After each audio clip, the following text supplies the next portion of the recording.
بسم اللہ الرحمن الرحیم۔ السلام علیکم ورحمۃ اللہ وبرکاتہ۔ امید کرتا ہوں سب خیر خیریت سے ہوں گے، اپنے گھروں میں آباد ہوں گے، اور اللہ تعالیٰ آپ کو اسی طرح اپنے گھروں میں خوش رکھے اور آباد رکھے۔ اور جو میرے بھائی بہنیں پریشان حال ہیں، اللہ تعالیٰ ان کی پریشانیوں کو دور فرمائے، آمین۔ اپنا واقعہ شروع کرنے سے پہلے میں اپنے بھائیوں سے درخواست کرتا ہوں کہ پلیز میرے چینل کو سبسکرائب کر دیں، ساتھ بیل آئیکن کو لازمی دبائیں تاکہ میری ہر آنے والی نئی ویڈیو آپ تک پہنچ سکے۔ کوفہ میں ایک عبادت گزار خوبصورت اور نیک سیرت نوجوان رہتا تھا۔ وہ اپنا زیادہ تر وقت مسجد میں گزارتا اور ہر وقت یاد الہی میں مشغول رہتا۔ ایک مرتبہ ایک حسین و جمیل اور عقل مند عورت نے اسے دیکھ لیا۔ دیکھتے ہی اس پر عاشق ہو گئی اور اس کے خیال میں گم رہنے لگی۔ بالآخر جب اس کی محبت شدت اختیار کر گئی تو وہ راستے میں کھڑی ہو گئی۔ کچھ دیر بعد وہ عبادت گزار نوجوان مسجد کی طرف جاتا دکھائی دیا۔ وہ اس کی طرف لپکی اور کہا، اے نوجوان، میں تجھ سے ایک بات کرنا چاہتی ہوں۔ میری بات سن لو، پھر جو چاہے کرنا۔ اس شرم و حیا کے پیکر نوجوان نے جب ایک غیر محرم اجنبیہ عورت کی آواز سنی تو اس کی طرف بالکل متوجہ نہ ہوا اور نگاہیں جھکائے تیزی سے مسجد کی طرف بڑھ گیا۔ جب مسجد سے گھر کی طرف آنے لگا، وہی عورت ملی اور کہنے لگی، اے نوجوان، میری بات سن، میں تجھ سے کچھ کہنا چاہتی ہوں۔ نوجوان نے نگاہیں جھکائے جواب دیا، یہ تہمت کی جگہ ہے، میں نہیں چاہتا کہ لوگ مجھ پر تہمت لگانے لگیں۔ عورت نے کہا، واللہ میں تیری حالت سے اچھی طرح خبردار ہوں، لیکن میں اپنے نفس کے ہاتھوں مجبور ہو کر یہاں آئی ہوں۔ میں خوب جانتی ہوں کہ اتنا معمولی سا تعلق بھی لوگوں کے نزدیک بہت بڑا ہے۔ تجھ جیسے نیک خصلت اور پاکیزہ لوگ آئینہ کی مثل ہوتے ہیں کہ ادنی سی غلطی بھی ان کو عیب دار بنا دیتی ہے۔ لیکن کیا کروں، میں اس معاملے میں بے بس ہوں۔ میرے دل کا حال یہ ہے کہ ہر وقت تیری یاد میں تڑپتا ہے اور میرے جسم کے تمام اعضاء تیری ہی طرف متوجہ رہتے ہیں۔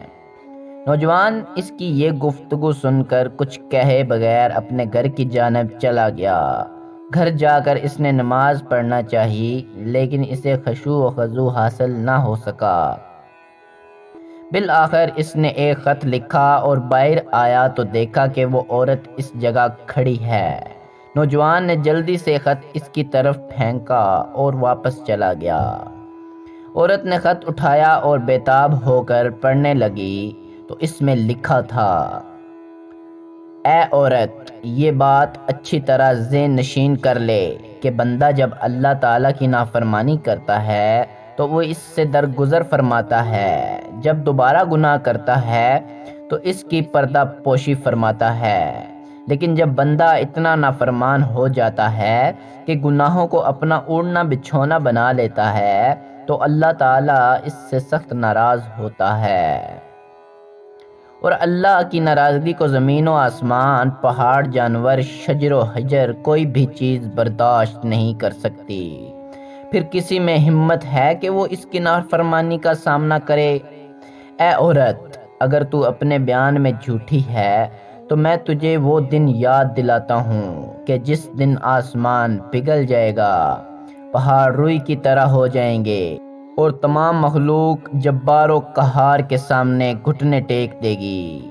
اللہ تعالیٰ کی قسم، میں تو اپنی اصلاح میں کمزور ہوں، پھر بھلا میں دوسروں کی اصلاح کیسے کر سکتا ہوں؟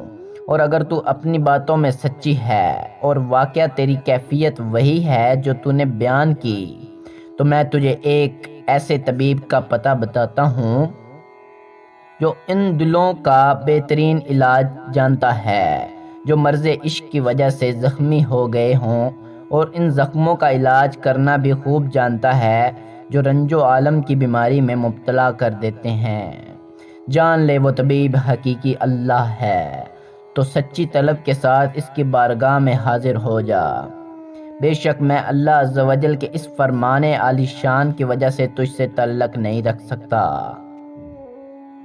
کہ وہ فرماتا ہے اور انہیں ڈراؤ اس نزدیک آنے والی آفت کے دن سے جب دل گلوں کے پاس آ جائیں گے، غم میں بھرے، اور ظالموں کا نہ کوئی دوست نہ کوئی سفارشی جس کا کہا مانا جائے گا۔ اللہ جانتا ہے چوری چھپے کی نگاہ اور جو کچھ سینوں میں چھپا ہے۔ اے عورت، جب یہ معاملہ ہے تو خود سوچ لے کہ بھاگنے کی جگہ کہاں ہے اور رائے فرار کیوں کر ممکن ہے۔ عورت نے خط پڑھ کر اپنے پاس رکھ لیا۔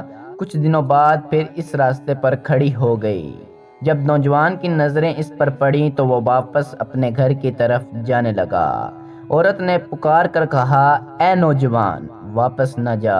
اس ملاقات کے بعد پھر کبھی بھی ہماری ملاقات نہ ہوگی، سوائے اس کے کہ بروز قیامت اللہ تعالیٰ کی بارگاہ میں ہماری ملاقات ہو۔ اتنا کہہ کر وہ زور زور سے رونے لگی اور روتے ہوئے کہنے لگی، جس پاک پروردگار کے دست قدرت میں تیرے دل کے اختیارات ہیں، میں اسی سے سوال کرتی ہوں کہ تیرے بارے میں مجھ پر جو معاملہ مشکل ہو گیا ہے وہ اسے آسان فرما دے۔ پھر وہ عورت نوجوان کے قریب آئی اور بولی، مجھ پر احسان کر اور کوئی ایسی نصیحت کر جس پر عمل کر سکوں۔ باحیا نوجوان نے سر جھکائے نگاہیں نیچی کیے جواب دیا، خود کو اپنے نفس سے باز رکھ، نفس کی خواہشات سے بچ، میں تجھے اللہ تعالیٰ کا یہ فرمان یاد دلاتا ہوں، اور وہی ہے جو رات کو تمہاری روحیں قبض کرتا ہے اور جانتا ہے جو کچھ دن میں کماؤ۔ یہ آیت کریمہ سن کر عورت نے اپنا سر جھکا لیا اور پہلے سے بھی زیادہ زور زور سے رونے لگی۔ جب کچھ افاقہ ہوا تو دیکھا کہ نوجوان جا چکا تھا۔ وہ اپنے گھر چلی آئی اور پھر عبادت اور ریاضت کو اپنا مشغلہ بنا لیا اور ہر وقت یاد الہی میں مشغول رہنے لگی۔ جب بھی نوجوان کی یاد آتی اس کا خط منگوا کر آنکھوں سے لگا لیتی۔ ایک مرتبہ کسی نے پوچھا، تجھے اس طرح کرنے سے کیا ملتا ہے؟ کہا، کیا کروں، کیا میرے لیے اس کے علاوہ بھی کوئی علاج ہے؟ وہ دن بھر یاد الہی میں مصروف رہتی، جب رات ہو جاتی تو نوافل میں مشغول ہو جاتی اور اسی طرح عبادت اور ریاضت کرتے کرتے اس دار فانی سے رخصت ہو گئی۔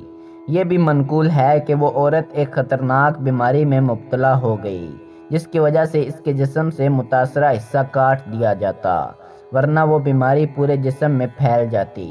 طبیب اس کے جسم سے گوشت کاٹتے تو عورت کو بہت تکلیف ہوتی اور وہ انہیں روک دیتی، لیکن جب اس کے سامنے نوجوان کا ذکر کیا جاتا تو اسے تکلیف محسوس نہ ہوتی اور طبیب آرام سے اس کا گوشت کاٹ لیتے۔ بالآخر اس بیماری میں اس کی موت واقع ہو گئی۔